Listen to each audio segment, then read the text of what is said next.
they're all fucking puppets, okay? There are 150, and they're all men, that run the world, period, full stop. They control most of the important assets. They control the money flows. And these are not the tech entrepreneurs. Now, they are going to get rolled over the next 5 to 10 years by the people that are really underneath pulling the strings.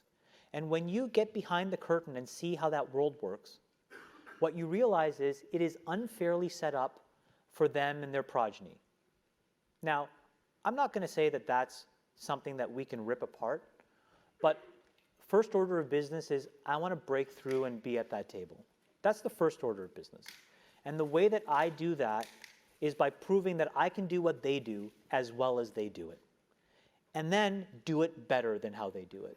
Because at the end of the day, they are commercial fucking animals. Okay?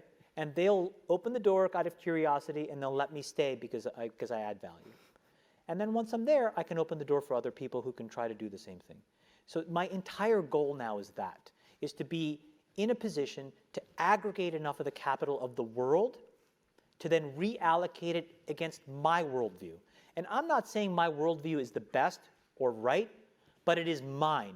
And at the end of the day, there are 150 other fucking guys with their worldview, and they don't give a shit what you think about their fucking worldview.